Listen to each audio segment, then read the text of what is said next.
everyone, welcome back to Thank You for Improving Wellness. We're on Mental Health Chat today and we're really lucky to be joined by Claire Hensby. Thanks for being with us today, Claire.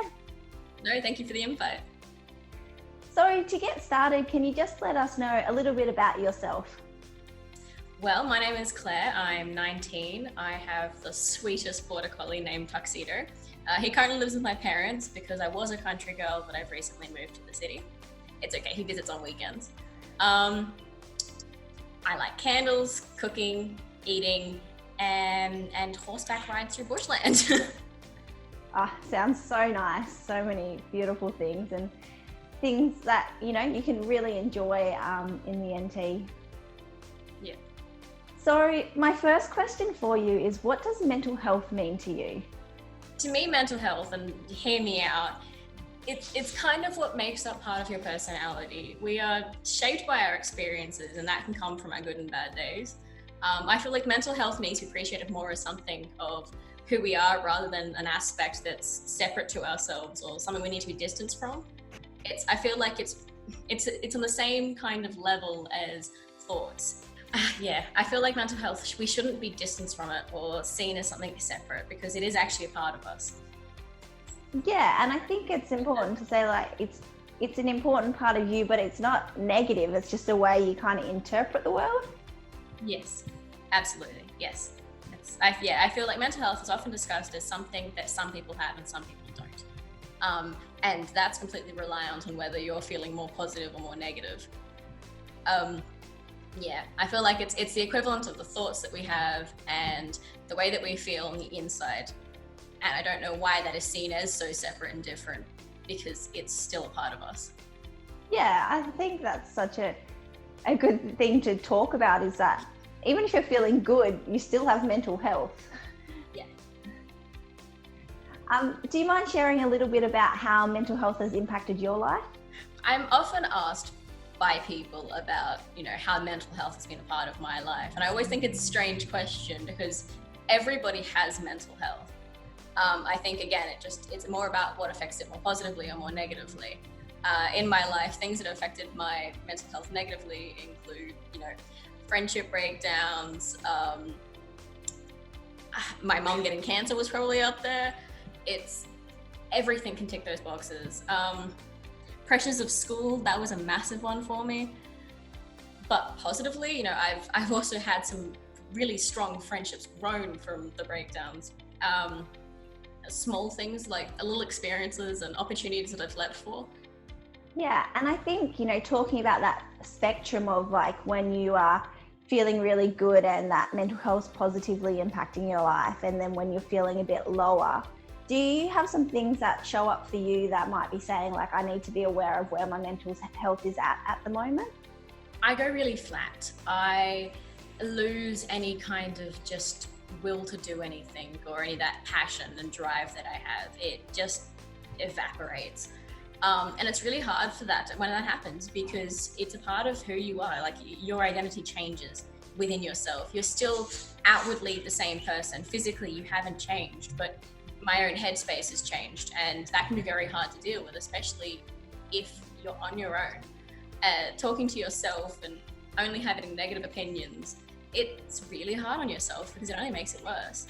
So when I know that I don't know, perhaps I'm eating less or sleeping not so well, and that general flat, uninterested vibe, then I know that I really need to be sitting down and letting myself even out because I probably am not okay at the time. Yeah, and such a good point is that, when you're sitting with yourself and spending a lot of time alone, we can be really critical in our thoughts of ourselves in those times.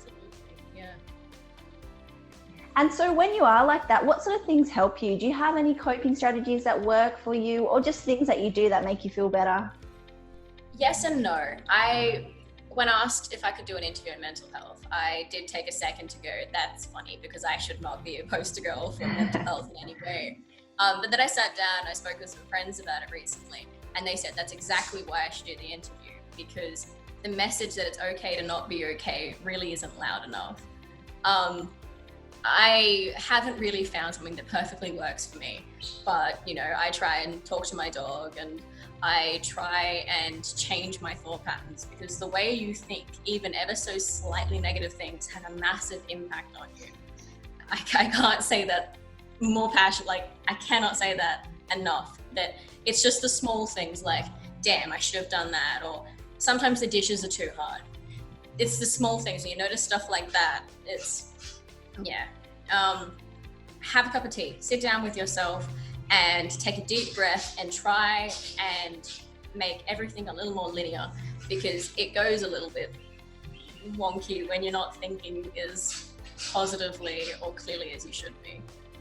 So, Yeah, I think acknowledging just however you're feeling and just picking up on when those thought patterns are that you're being really hard on yourself, or those bits and pieces, and just, you don't have to change it, but just say, oh, I'm thinking like that, and that's not what I should be thinking like, or that's a bit mean. And we still need to be careful when we're thinking like that, because we can't go, oh no, I'm thinking negatively, I can't do that. It has to be more of bringing awareness to yourself of, I am thinking negatively and I need to be careful, because those negative thoughts can very quickly grow from something small to becoming quite big. Yeah, and it can be tricky, because it's like, I'm thinking negatively, but now I'm angry at myself for thinking negatively, and that's a bit of a vicious cycle, isn't it? Absolutely.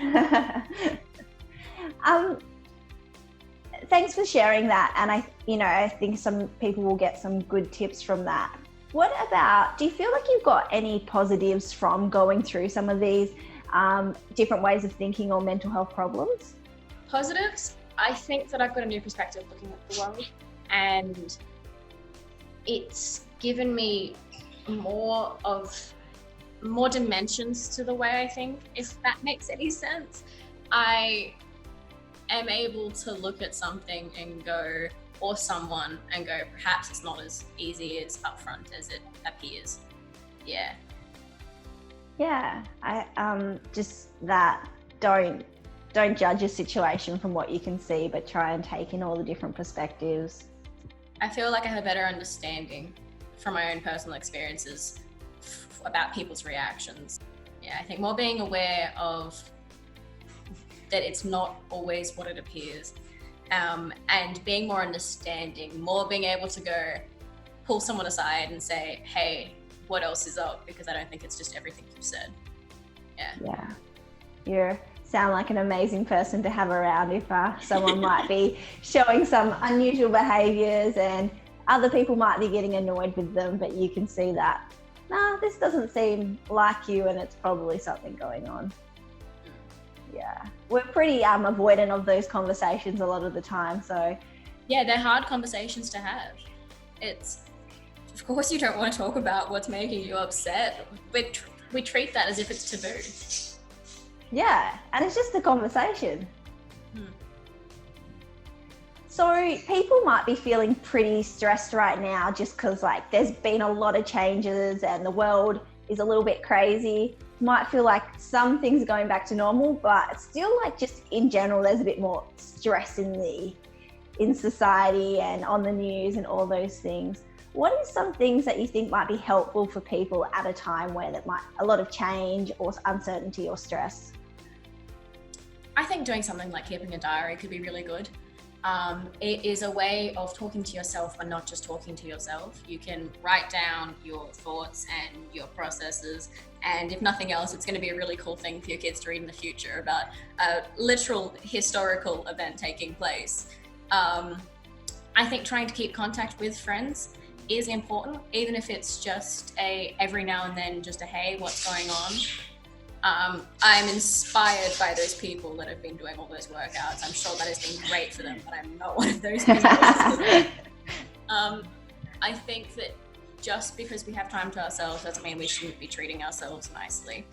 I feel like a lot of people are eager to go back to the way things were, but at the same time, we should really appreciate this as not a gift, but try and see the silver lining behind it. We have been given time to actually spend on ourselves for a while.